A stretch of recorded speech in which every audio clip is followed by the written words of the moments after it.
बहुत सीधी सी बात है, ये फंडामेंटल राइट्स के खिलाफ है। तो माधवन जी ने मतलब बड़ा जबरदस्त इस पे टिप्पणी की थी, जो पीआरएस के फाउंडर हैं, कि इतने छोटे से विधेयक में इतने सारे अनकॉन्स्टिट्यूशनल चीजें और कहीं से किसी तरह से नहीं की जा सकती। ठीक सही है। बात है। हाँ। तो अनकॉन्स्टिट्यूशनल बिल्कुल है ये, क्योंकि हिंदुस्तान में हर किसी को हक है कि वो कहीं पे भी जाकर के अपनी आजीविका कमा सकता है, ये एक फंडामेंटल राइट है। मुझे अगर कोई एम्प्लॉइज भी ढूंढने हैं तो सिर्फ मेरे पास एक स्टेट नहीं, पूरा देश है। तो इतने बड़े हम्म। मार्केट होने का जो इकोनॉमिक फायदा है, जो हमें रिजिलियंस भी प्रोवाइड करता है। छोटे देशों को कितनी मुश्किल हो जाती है अगर आपका एक शहर जो अच्छा चल रहा हो, अगर वहां पे कुछ रीजन से कुछ गड़बड़ आ जाए तो उनका ऊपर नीचे हो जाता है।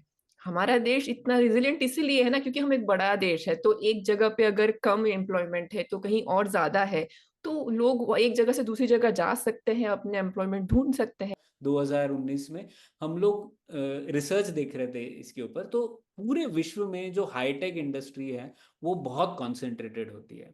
और तो आप अमेरिका का एग्जांपल ले लें, फ्रांस का एग्जांपल ले लें, ये दो एग्जांपल हमने पढ़े, उसमें भी मैं आपको रिसर्च के कुछ नंबर दिखा देता हूँ। तो जैसे आप यूएस में कुछ इकोनॉमिस्ट ने तीन हाईटेक फील्ड्स को देखा, कंप्यूटर साइंस और आईटी, सेमीकंडक्टर्स और बायोलॉजी एंड केमिस्ट्री। तो इन तीनों सेक्टर में उन्होंने पाया कि आधे से ज्यादा जो अन्वेषक हैं, इन्वेंटर्स, वो एक क्लस्टर में ही काम करते हैं, जिस क्लस्टर में का साइज 10 सिटी से ज्यादा नहीं होता, और उसमें भी एक बहुत बड़ी सिटी रहती है जिसमें ज्यादातर लोग रहते हैं। तो जैसे सौरभ आपके एपिसोड में भी देखा, बायोटेक, हम बॉस्टन की जब बात कर रहे थे, बॉस्टन। बायोटेक और रोबोटिक्स बॉस्टन में होगा, आईटी, कंप्यूटर साइंस, एआई फिर से सिलिकॉन वैली और वहीं पर होगा। तो ये एक कॉमन पैटर्न है। मतलब अमेरिका जैसे समृद्ध देश में भी, जहाँ कई शहर हैं, कई शहरों में लिवेबल एनवायरनमेंट है, वहां पर भी लोग जाते नहीं है। सैन फ्रांसिस्को की इतनी बुरी बातें सुनते हैं हम, लेकिन एआई कंपनी वहीं पर ही बन रही है। और बिल्कुल। तो वो सारी चीजें एक रहती हैं, और ये फ्रांस में भी देखा गया। हेलो सौरभ, कैसे हैं आप? अरे एकदम बढ़िया ख्याति, इस बार ऑर्डर हमने चेंज किया। प्रणय क्या हाल है? बदलाव का मौसम आ गया है। हाँ। यस। बस मैं तो ठीक सौरभ। पर सौरभ और ख्याति, आप दोनों ने देखा ही होगा आजकल ये जो लोकल रिजर्वेशन की बड़ी हवा चली है, जो कि पहले भी हुआ था कई राज्यों में, हरियाणा में, फिर आंध्र प्रदेश में, दोनों जो यही था कि जो लोकल लोग हैं उन्हें रिजर्वेशन मिलना चाहिए, आरक्षण मिलना चाहिए जॉब्स में। और ये दोनों जो विधायक थे वो दोनों विधेयक को असंवैधानिक करार दिया गया। लेकिन फिर अब कर्नाटका में भी ये आ गया, और फिर तो ड्राफ्ट बिल था, उसे वापस ले लिया गया। लेकिन हम लोगों ने सोचा इसके ऊपर ही चर्चा करते हैं, इससे जुड़ी हुई दो तीन चीजें हैं जो हमें समझने की जरूरत है। तो उसी पे बात करते हैं आज, पुलियाबाजी वहीं पे हो जाए।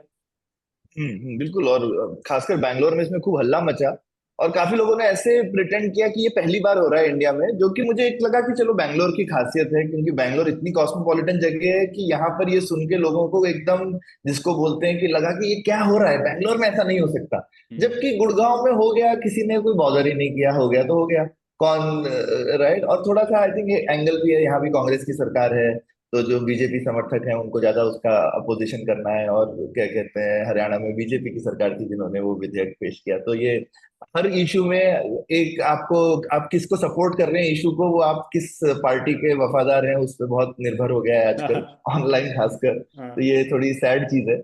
लेकिन हम मुद्दे पे आ सकते हैं, क्योंकि कोर्ट्स में क्यों चैलेंज हो रहा है, ये बहुत सीधी सी बात है, ये फंडामेंटल राइट्स के खिलाफ है। तो माधवन जी ने मतलब बड़ा जबरदस्त इस पे टिप्पणी की थी, जो पीआरएस के फाउंडर हैं, कि इतने छोटे से विधेयक में इतने सारे अनकॉन्स्टिट्यूशनल चीजें और कहीं से किसी तरह से नहीं की जा सकती। ठीक है। सही बात है। हाँ। तो अनकॉन्स्टिट्यूशनल बिल्कुल है ये, क्योंकि हिंदुस्तान में हर किसी को हक है कि वो कहीं पे भी जाकर के अपनी आजीविका कमा सकता है, ये एक फंडामेंटल राइट है हर भारतीय का। तो ये उसके तो बिल्कुल ही खिलाफ चीज थी। तो ये तो सबको समझना चाहिए, चाहे वो किसी भी सरकार को सपोर्ट करते हो, कि असंवैधानिक है ये। लेकिन असंवैधानिक क्या ही होता है, किसी दिन कोई सरकार बोल सकती है हम संविधान में एक एक्सेप्शन लगा देंगे, है ना।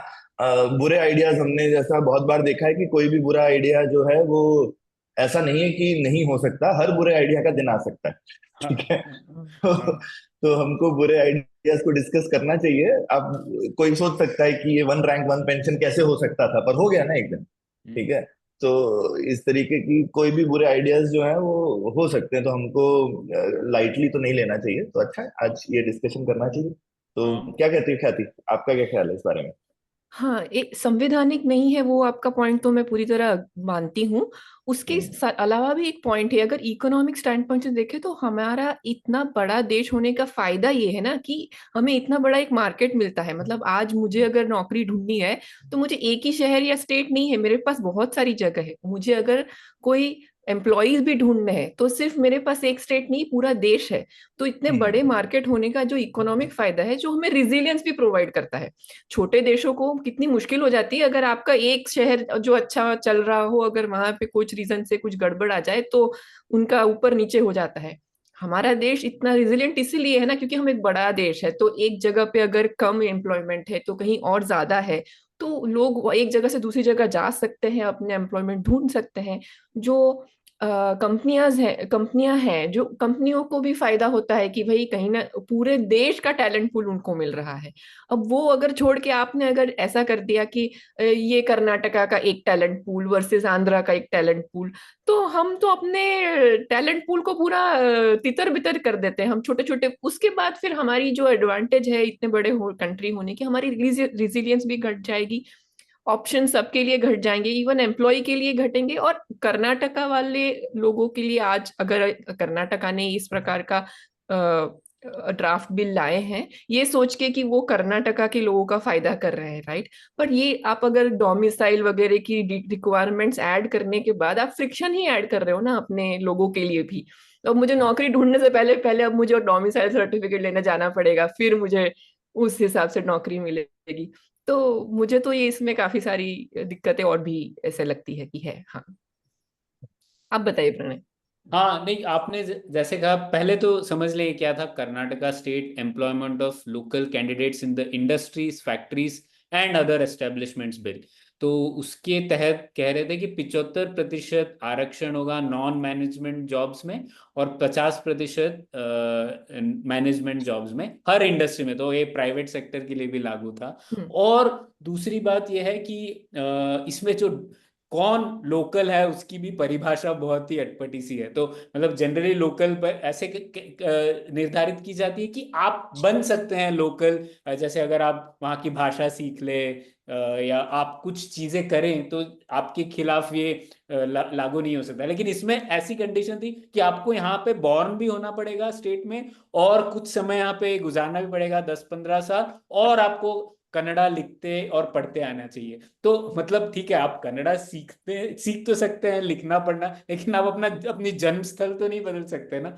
तो उस तरीके से भी असंवैधानिक हो जाएगा वो, कि जो लोग अपना इतिहास नहीं बदल सकते वो क्या करेंगे बेचारे।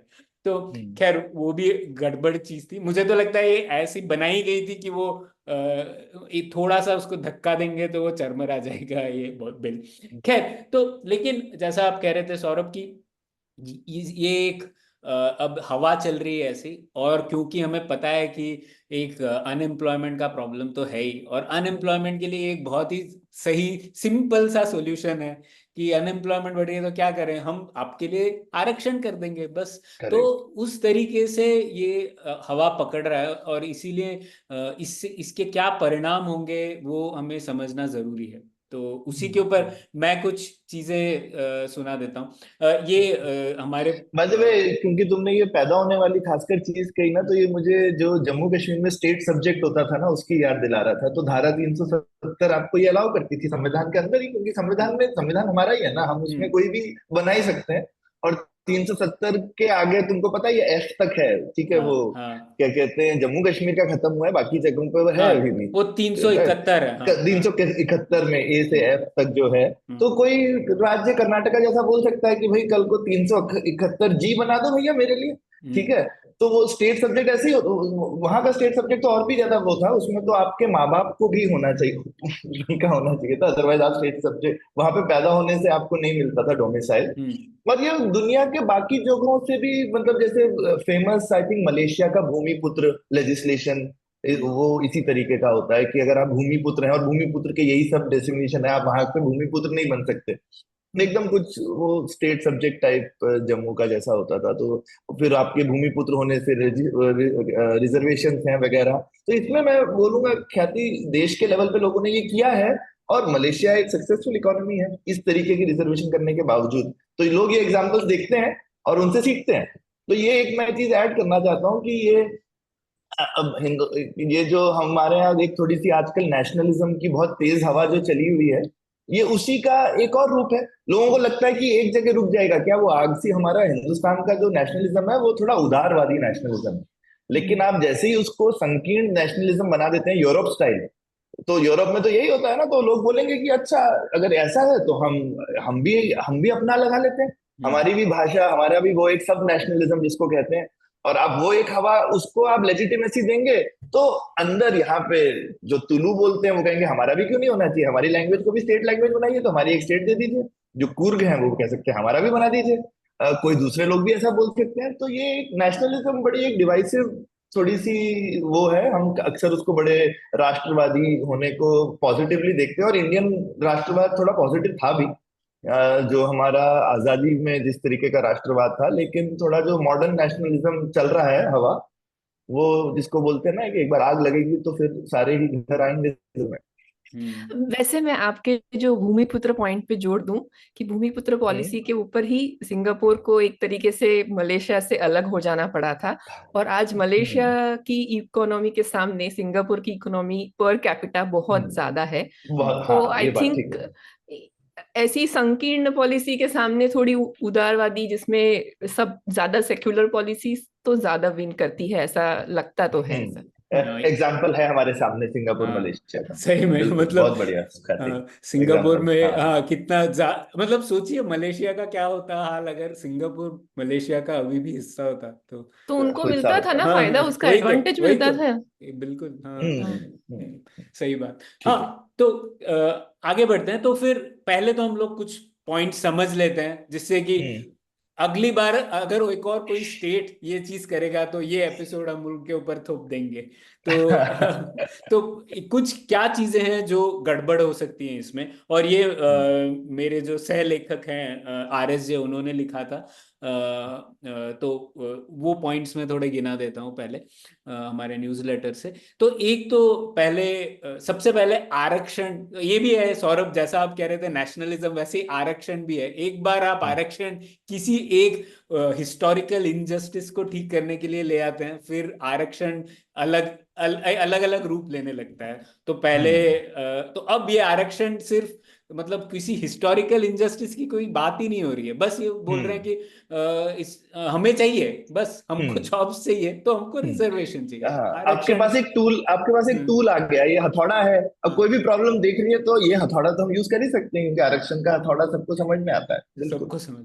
तो ये एक प्रॉब्लम जो है लेकिन हमें पता है कि ऐसा कोई भी किसी ने अभी तक ये ऐसा एविडेंस नहीं दिया है कि यहाँ के लोकल लोगों के साथ कोई ऐतिहासिक मतलब दुर्व्यवहार हुआ था या इनजस्टिस हुआ था जिसकी वजह से उन्हें आज हम्म, भरपाई के तौर पे एक आरक्षण मिलना चाहिए, जो कि बिल्कुल। आरक्षण का उद्देश्य था, लेकिन वो उद्देश्य तो कोई आज बात ही नहीं करता। ठीक है, तो एक कुछ भी ऐसी बात नहीं है। दूसरा, जैसा हम लोग बात कर रहे थे कई वजहों से अगर आप इस तरीके के रेस्ट्रिक्शंस ले आएंगे तो बिजनेस करना कितना मुश्किल हो जाएगा। क्या बिजनेसेस एक्सपैंड करेंगे कर्नाटका में जबकि उनके पास या तो वो दूसरे राज्य में जाएंगे या भारत के बाहर चले जाएंगे। ज्यादातर भारत के बाहर ही चले जाएंगे क्योंकि कैपिटल बहुत मोबाइल होता है और जरूरी नहीं है उन्हें भारत के ये सब नखरों को सहना, वो और कहीं चले जाएंगे।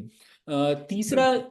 जो यहाँ के लोग हैं उनके लिए भी एक मॉरल हैजर्ड हो जाता है, क्योंकि अगर उनको पता है आरक्षण है तो फिर क्यों मेहनत करनी है, क्यों इतनी मुश्किल क्यों दूसरे राज्य जाना है अच्छी और नौकरी मिलने के लिए। आपको पता है कि आपको रिजर्वेशन मिल रहा है तो आप स्किल अप भी नहीं होंगे और जो चल रहा है वो चलने देंगे। और सौरभ, आप कह रहे थे कि ये दूसरे कुछ देशों में भी ऐसी बात होती है।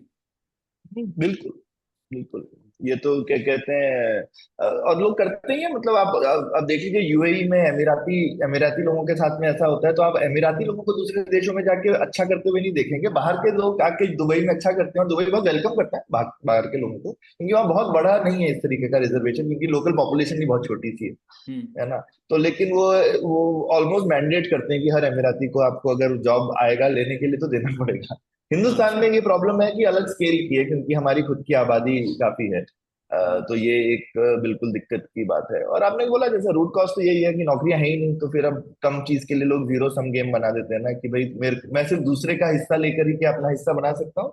और यहाँ पे मैं लेकिन एक चीज जोड़ना चाहता हूँ, कर्नाटका में क्योंकि हमारे काफी मित्र ही हैं जो कि यहाँ के नेटिविस्ट मूवमेंट में काफी एक्टिव है, तो उनका पॉइंट ऑफ व्यू भी रख देना चाहिए। हम्म। कि उनको लगता है, एक कल्चरल एंगल है जो लोगों को लगता है कि क्या कर्नाटका की कल्चर खत्म हो रहा है बाहर के लोगों के आने की वजह से। तो ये एक उनका तरीका है बाहर के लोगों को आने से रोकने का। तो मुझे लगता है कि उनका कंसर्न ठीक हो सकता है, लेकिन अब मतलब तरीका तो गैर संवैधानिक है।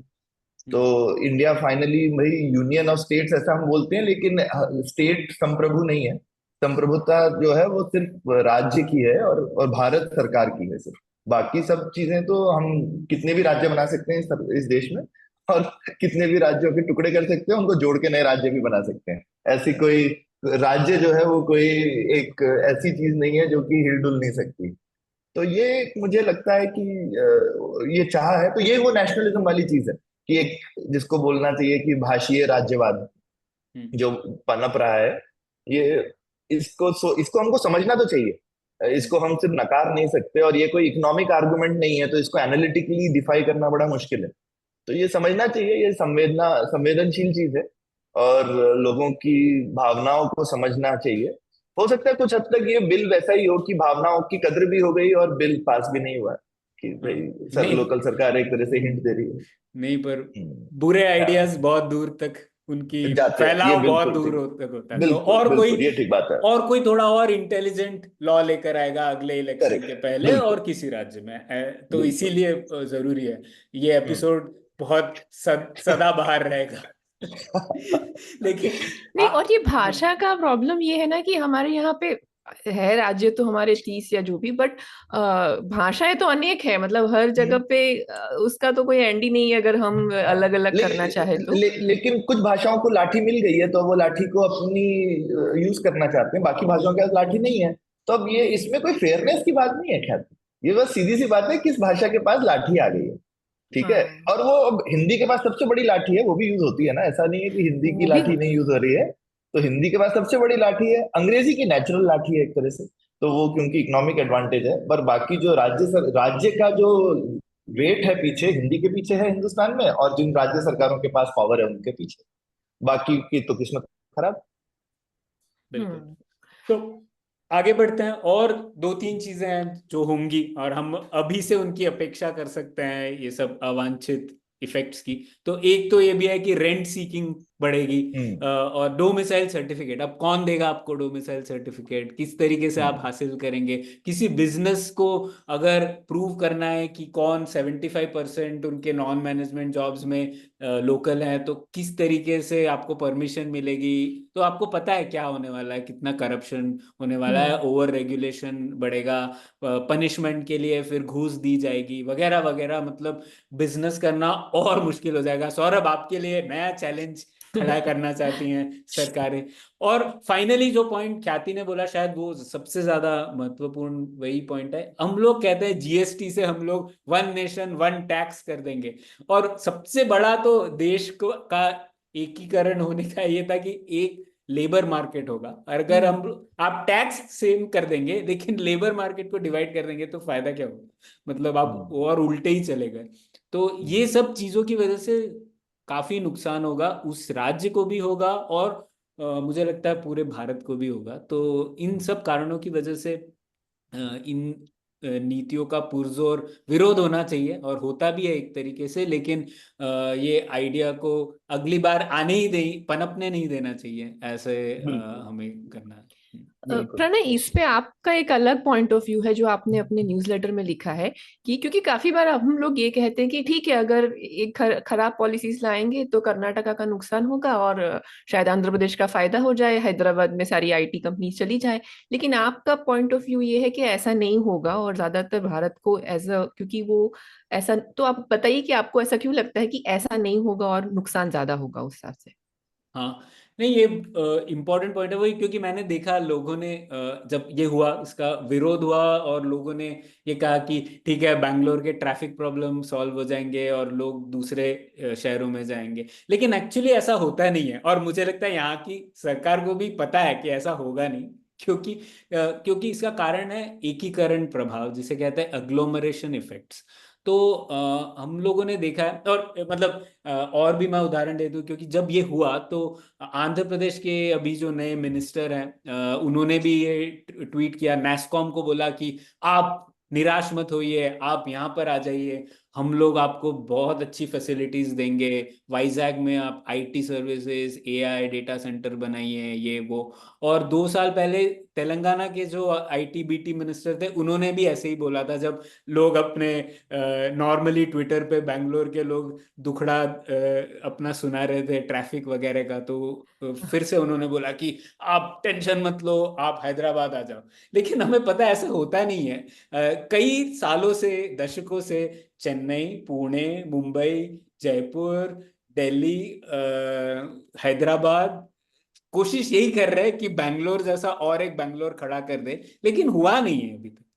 तो क्यों नहीं हुआ है, ये समझना थोड़ा जरूरी है। तो इसके लिए ये जो एकीकरण प्रभाव है, ये इम्पोर्टेंट है। और अनुपम मेरे सहकर्मी है, मैंने इसके ऊपर लिखा भी था 2019 में। हम लोग रिसर्च देख रहे थे इसके ऊपर, तो पूरे विश्व में जो हाईटेक इंडस्ट्री है वो बहुत कॉन्सेंट्रेटेड होती है।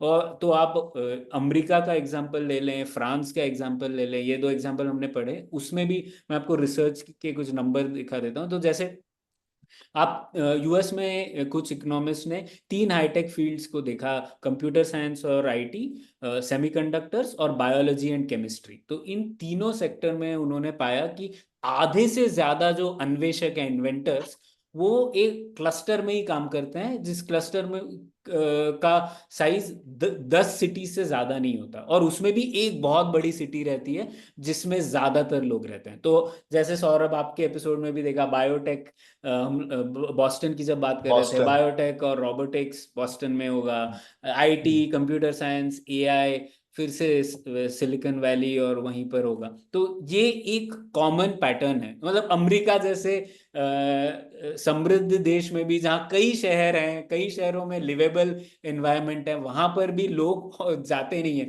सैन फ्रांसिस्को की इतनी बुरी बातें सुनते हैं हम, लेकिन एआई कंपनी वहीं पर ही बन रही है। और बिल्कुल तो वो सारी चीजें एक रहती हैं, और ये फ्रांस में भी देखा गया है। तो कुछ इकोनॉमिस्ट ने देखा कि फ्रांस की 6 जगह 75% कॉरपोरेट आर&डी और के लिए अकाउंट करते हैं, जबकि प्रोडक्शन वर्कर्स सिर्फ 45% है वहां पे। तो वो ज्यादा स्प्रेड आउट है, लेकिन जो हाईटेक आर&डी वर्क है उसमें इसी सेक्टर में कुछ ही जगहों पर लोग केंद्रित हो जाते हैं। तो इसका कारण क्या है, तो इसके ऊपर भी काफी लोगों ने सोचा है। जैसे डैरन अचेमोग्लू हैं, काफी फेमस इकोनॉमिस्ट, पॉलिटिकल साइंटिस्ट, उन्होंने कहा है कि इनोवेशन नेटवर्क एक स्थापित हो जाता है इन जगहों पर, और एक बार वो स्थापित हो जाता है तो उसे हटाना मुश्किल हो जाता है। तो कुछ और भी कारण होते हैं, जैसे कि कॉमन इनपुट्स आप देख लें, या तो बहुत ज़्यादा मतलब अच्छी ब्रॉडबैंड कनेक्टिविटी हो गई, या फिर सप्लाई डिमांड मैचिंग सबसे ज़्यादा ज़रूरी होती है ना। एम्प्लॉय को बहुत ज़्यादा लोग चाहिए जिनके बीच में वो पिक कर सके, और एम्प्लॉय को भी बहुत सारे ऑप्शंस चाहिए जिससे कि वो कॉन्फिडेंट हो सके कि किसी कंपनी में मुझे मन नहीं किया तो मैं दूसरी जगह चला जाऊंगा। तो ये एक बहुत बड़ा कारण होता है। दूसरा, नॉलेज स्पिलओवर्स भी होते हैं। जैसे हम लोग देखते हैं बैंगलोर में, आप किसी भी कॉफी वाली जगह पे चले जाओ तो लोग पिच कर रहे होंगे किसी कंपनी को वगैरह, तो उससे भी नॉलेज स्पिल ओवर होता है। लोग एक दूसरे से बात करते हैं, लोगों को समझता है इन्वेस्टर नेटवर्क कैसे काम करता है वगैरह वगैरह। और यूनिवर्सिटीज इंस्टीट्यूशंस जो होते हैं वो भी एक बहुत बड़ा योगदान रहता है उनका। जैसा आपने सौरभ बताया था, बॉस्टन में MIT वगैरह का भी योगदान रहता है। तो और सिलिकॉन वैली में यूनिवर्सिटी ऑफ कैलिफोर्निया, बर्कली वगैरह वगैरह। तो इन सब चीज़ों को आप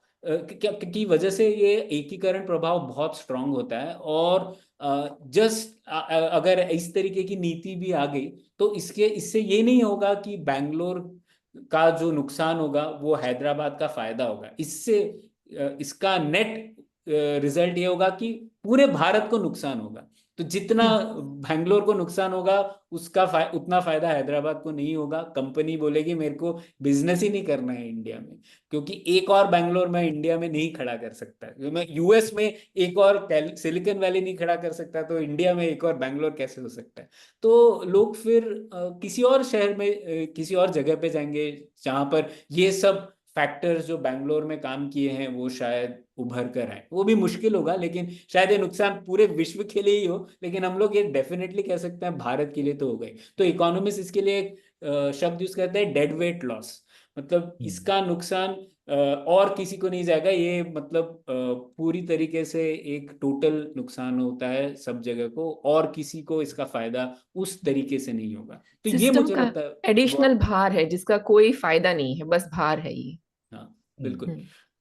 तो ये ठीक। मुझे लगता है बहुत ज़रूरी पॉइंट है। और अक्सर मुझे लगता है यहाँ की सरकार को भी ये पता है। तो हम्म। इसीलिए वो इस तरीके की नीतियाँ ला सकती हैं, क्योंकि उन्हें लगता है कि कंपनी जाएगी तो जाएगी कहाँ। मैं थोड़ा और प्रेशर लगा देता हूँ। कंपनियां, प्रभाव तो होगा ही, आगे जाके कंपनियां एक्सपैंड नहीं करेंगी, कहीं भी नहीं जाएंगी, भारत के बाहर चली जाएंगी। लेकिन ये थोड़ा ये पॉइंट मुझे लगा थोड़ा ज़रूरी है समझना कि अग्लोमरेशन बहुत महत्वपूर्ण है टेक इंडस्ट्री में। और अगर आपको और बढ़ना है इन सब सेक्टर्स में, तो आपको एक्चुअली जो एग्जिस्टिंग अग्लोमरेशन है उनको और बड़ा करना पड़ेगा, ना कि ये सोचना कि हम लोग 3-4 और बैंगलोर बना लेंगे। बिल्कुल। तो मुझे लगता है इससे आइडियाज भी निकलते हैं ना कि इतने चीजें हैं तो सरकार लोकली ऐसा सोच सकती है कि भाई ये जीरो सम गेम खेलने की जगह हम कुछ ऐसा सोचें कि भाई बैंगलोर की इतनी स्पेशल जगह है तो हम क्या केंद्र सरकार से और कुछ रियायतें मांग सकते हैं, कुछ और पैसे की डिमांड कर सकते हैं, फाइनेंस कमीशन में थोड़े से ऐसे स्पेशल सेंटर, और वो पैसा किसी तरह से आप लोकल लोगों पे डायरेक्ट कर सकते हैं या तो उनकी ट्रेनिंग के लिए। तो आपकी सरकार बिल्कुल आप बोल सकते हैं कि मैं ट्रेनिंग ज्यादा देना चाहता हूँ अपने यहाँ के बच्चों को जो पढ़ रहे हैं, अब और दीजिए आप जरूर। ठीक है, तो और भी आइडियाज हैं जिससे कि लोगों को लगे कि भाई आसान है। और जहाँ कल्चर की बात है, कल्चर के लिए भी पैसा बड़ी चीज है जिसको आप कल्चर के पीछे लगा सकते हैं। ठीक है। आप मतलब मेरे को तो कोई याद नहीं है कि आप इस तरीके की इतनी खतरनाक चीजें करना चाहते हैं, पर कोई एक बड़ा कन्वेंशन सेंटर है जहां पर कनाडा प्लेस और ये सब जो है वो सरकार के द्वारा खरीद खर्च किए हुए, प्राइवेट पैसे से बहुत होते हैं, बैंगलोर काफी कल्चरली एक्टिव जगह है, लेकिन सरकार का तो क्या ही पैसा जाता है इन चीजों में। तो इन्होंने एक तरफ से कल्चर के पीछे कोई पैसा, सरकार की पैट्रनेज नहीं है। तो सरकार कल्चर को और तरह से बढ़ावा दे सकती है मेरे हिसाब से, जिससे भी ये मेरे ख्याल से दबाव थोड़ा कम होगा। तो मुझे लगता है कि इसमें हमको सिर्फ एक इकोनॉमिक एंगल इस डिस्कशन में काफी नहीं है, हमको जो दूसरी तरफ का दबाव है वो रियलिस्टिक है, भले ही वो गलत हो, लेकिन एक हो रहा है तो हमको उसको एक्नॉलेज करना चाहिए और सोचना चाहिए कि उस दबाव को हम कैसे कम करें।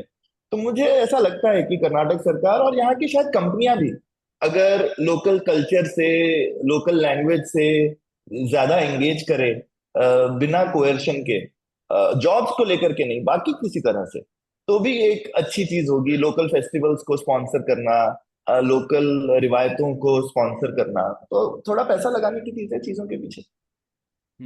इसमें एक थोड़ा साइड नोट मैं बोलना चाहता हूँ। जैसे आपने कहा जीरो सम गेम, इसमें एक इंटरेस्टिंग बात आपको अपने ऑब्जर्व की होगी कि जैसे जो हैदराबाद या आंध्र प्रदेश के मिनिस्टर्स ने बात कही, उन्होंने जो पिच दिया है दूसरे कंपनीज को वो टैक्स के ऊपर नहीं दिया है, क्योंकि हाँ। अभी जीएसटी की वजह से, और ये जीएसटी का फायदा है, मैं यहाँ पे नोट करवाना चाहता हूँ आप लोगों को, अगर जीएसटी नहीं होता तो हैदराबाद ये कहता आप 0% टैक्स रेट पे आ जाओ, 10 साल के लिए हम लोग टैक्स नहीं देंगे। और वाइजैग आंध्र प्रदेश बोलता आप 100 साल के लिए आ जाओ, मैं टैक्स। लेकिन अब क्योंकि आप टैक्स रेट नहीं कम कर सकते, उनका जो पिच है वो अलग है। वो बोल रहे हैं भाई मैं आपको अच्छी फैसिलिटीज दूंगा, इलेक्ट्रिसिटी रेट कम दूंगा, मैं इंटरफेयर नहीं करूंगा, जॉब्स रिजर्वेशन नहीं करूंगा। तो ये एक इंटरेस्टिंग डिफरेंस है, जो कि नहीं तो जिसे इंग्लिश में पब्लिक फाइनेंस में हम कहते हैं बेगर दाय नेबर पॉलिसीज। मतलब टैक्स, अगर आपके पास टैक्स हैंडल हो तो आप जब बोल सकते हैं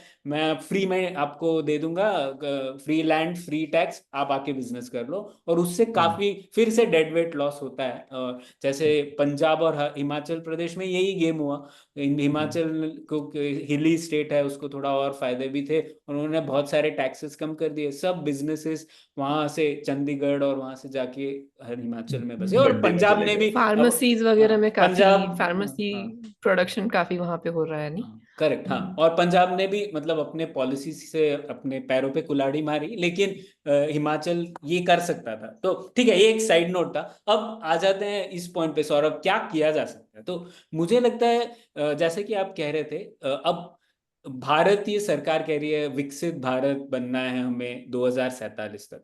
तो मुझे लगता है कर्नाटका गवर्नमेंट का पिच यही होना चाहिए कि आप विकसित भारत 2047 में बैंगलोर के बिना तो नहीं बन सकते बॉस, मतलब और कोई बैंगलोर होगा नहीं। और आपको बैंगलोर को दोगुना तिगुना करना पड़ेगा, और ऐसी इस तरीके से कि वो एक लिवेबल सिटी बन पाए, विश्व के बेहतरीन शहरों में से बन पाए। तो इस तरीके का आप पिच करोगे तो आप मांग सकते हो यूनियन गवर्नमेंट से कि जैसे मुंबई हमारा फाइनेंशियल कैपिटल है, दिल्ली पॉलिटिकल कैपिटल है, तो बैंगलोर तो है ही टेक्नोलॉजिकल, बायोटेक, पता नहीं कितनी कितनी और चीजों का कैपिटल है। तो अगर आपको मतलब बैंगलोर का महत्व पूरे भारत के लिए है, सिर्फ कर्नाटका के लिए नहीं है। तो अगर विकसित भारत बनना है हमें, तो हाँ, आप जैसे बोल रहे थे 16वें फाइनेंस कमीशन को स्पेशल ग्रांट्स दे बैंगलोर को, जिससे कि और जॉब्स यहाँ जनरेट हो जाए। तो मैं जैसे लोगों को कह रहा था कि कर्नाटका गवर्नमेंट का पिच होना चाहिए जॉब्स बेकू, जॉब्स रिजर्वेशन बेड़ा, मतलब कि जॉब्स चाहिए हमें, जॉब रिजर्वेशन नहीं चाहिए। और जॉब्स होंगे तो यहाँ के लोग को भी जॉब्स मिलेंगे ही ना। बिल्कुल पर बिल्कुल। प्रणय, मुझे लगता है लेकिन ना हमारी गवर्नमेंट और शायद हमारे लोग भी एक तरीके से ये जो एग्लोमरेशन वाला आर्ग्यूमेंट ना पूरी तरह से मानते नहीं है या समझते नहीं है। तो हम हमेशा ये कोशिश करते रहते हैं ना कि और हमारे शहर कैसे बड़े सेंटर्स बन के आए। तो एग्जाम्पल जैसे कि गिफ्ट सिटी गुजरात में उन्होंने फाइनेंशियल हब बनाने की कोशिश कर रहे हैं, राइट। काफी टाइम से है पर अब इतना भी कुछ टेक ऑफ तो नहीं किया है जहां तक लगता है, राइट। तो ये थोड़ा सा हमें लगता है कि अगर गवर्नमेंट ये जगह पे पैसा डालेगी तो एक आर्टिफिशियली एक सिटी बन जाएगा, और वो हो सकता है, ऐसा गवर्नमेंट को लगता है। इवन आंध्र में भी वो लोग एक नया सिटी, अपना कैपिटल सिटी बनाने की कोशिश कर रहे हैं, उसकी भी बड़े उन्होंने इधर की उधर करते गए। पर ये समझना कि भाई ये सिटीज कुछ रीजन से उभरते हैं, और जहां उभर रहे हैं तो वहाँ एक इकोसिस्टम है, उसकी वजह से उभर रहे हैं, राइट। आई थिंक वो पूरी तरह से हमको लगता है कि हम इसको मैन्युफैक्चर कर सकते हैं। तो इसलिए फिर उनको उनको जो एग्जिस्टिंग इकोसिस्टम का जो वैल्यू है, वो शायद उनको लगता नहीं है कि ये कितना इंपॉर्टेंट है कि इसको रेप्लिकेट करना इतना मुश्किल है, राइट। तो एक तो है, हम लोग को लगता है एकत्रीकरण प्रॉब्लम है तो उसको सॉल्व करना है, क्योंकि वही है हाँ ना, हम हाँ लोग हमेशा हाँ। बात करते हैं कि बैंगलोर में बहुत ज्यादा लोग हैं, ऐसा हमारी धारणा हो गई है, इतनी स्ट्रांग हो गई है कि फिर ये सब चीजें नेचुरल हो जाती है। लेकिन वही हम लोग कई बार समझाते हैं कि प्रॉब्लम वो नहीं है, प्रॉब्लम और कुछ है, जिस तरीके से सरकारें चला रही हैं शहरों को, वो प्रॉब्लम है। बैंगलोर से बहुत ज्यादा शहर हैं जो कई अधिक तेजी से बढ़े हैं। हिस्टोरिकली भी लंदन इंडस्ट्रियलाइजेशन के टाइम बहुत तेजी से बढ़ा, और फिर न्यूयॉर्क, तो बहुत सारे कई, शंघाई, बहुत सारे ऐसे एग्जाम्पल टोक्यो। हैं। तो लेकिन फिर भी हम लोगों को ऐसे लगता है कि भारत ही है जिसमें लोग आना चाहते हैं एक शहर में, लेकिन ऐसा है नहीं। और दूसरा क्या थी, आपने जैसे कहा एग्लोमरेशन इफेक्ट शायद हर इंडस्ट्री में नहीं होते, ये मैंने जैसे कहा हाईटेक इंडस्ट्री में ज्यादा होंगे, लेकिन आप देख सकते हैं थोड़े शायद लेबर इंटेंसिव हाँ मैन्युफैक्चरिंग में उतनी हाँ डायमेंशन पे नहीं। और तीसरा, मुझे लगता है कोई प्रॉब्लम नहीं है अगर सरकार चाहती है अलग शहर बने, लेकिन वो उसके कंपैरेटिव एडवांटेज के तौर पर बनना चाहिए ना। तो जैसे आपको हुब्बड़ी को एक बैंगलोर बनाने की जरूरत नहीं है, आपको देखना है कि हुब्बड़ी में क्या चीजें हाँ बेहतर हो सकती हैं और वहाँ के कैपेबिलिटी को कैसे बढ़ावा देना है। तो उस तरीके से सोचना जरूरी है। शायद जैसे सूरत अभी डायमंड हब है, तो उसका और कैसा एक्सपेंशन हो सकता है, क्या और वैल्यू एडिशन हो सकता है, वो सोचना सही। वाजिब है। हाँ। लेकिन अगर हम लोग और तरीके से सोचे तो प्रॉब्लम है। और उस सेंस में वैसे आईटी सर्विसेज अच्छी इंडस्ट्री है जो कि बहुत ज्यादा एग्लोमरेशन उसका है, लेकिन आपको और कंपनियां कर भी रही हैं। आजकल छोटे छोटे शहरों में आईटी सर्विसेज के ऑफिस बन रहे हैं और बन सकते हैं। उस मतलब उन कंपनियों को आता भी, जैसा कहा, वो भी एक लेबर इंटेंसिव इंडस्ट्री है। इनोवेशन जिनमें इनोवेशन उतना नहीं है। हाँ जो हाई एंड सर्विसेज हैं वो फिर भी बैंगलोर में ही होती हैं अभी भी। लेकिन आप देखेंगे जब थोड़ा सा लोअर एंड सर्विसेज का काम है, वो पूरे हिंदुस्तान में उनके ऑफिसेज खुल रहे हैं। कुछ मैंने मैं सरप्राइज था, मतलब बनारस में भी टीसीएस का ऑफिस है जैसे, अच्छा। राइट? तो तो जहाँ लखनऊ में ही था, इनोवेशन हाँ। है वहाँ वो नेटवर्किंग इफेक्ट का इम्पोर्टेंस ज्यादा है शायद एक तरीके से। ज्यादा है, बिल्कुल हम्म, बिल्कुल बिल्कुल बिल्कुल। ठीक है। ठीक है। तो तो हम्म ये तो इंटरेस्टिंग बातें रही, और आई होप करते हैं कि लोग भी हमें बताएं, हमारे श्रोता, कि उनको आज हमारी चर्चा कैसे लगी। और हम आशा करते हैं कि हमारी गवर्नमेंट्स कुछ ऐसी पॉलिसियां कम ही लाए जो खास करके वो असंवैधानिक भी है और इकोनॉमिकली इनका कोई ज्यादा सेंस नहीं बनता है। तो आज के लिए इतना ही। हमारे श्रोता हमें प्लीज सब्सक्राइब करें, अगर आपने नहीं किया है हमें सब्सक्राइब, तो प्लीज सब्सक्राइब करें, शेयर करें, और हमारी वेबसाइट पुलियाबाजी.in पर जाके आप हमें कमेंट्स भी दे सकते हैं, आप हमें रिप्लाई कर सकते हैं। हम कोशिश करेंगे कि हम आपको रिप्लाई करें। शुक्रिया। Thank you. शुक्रिया।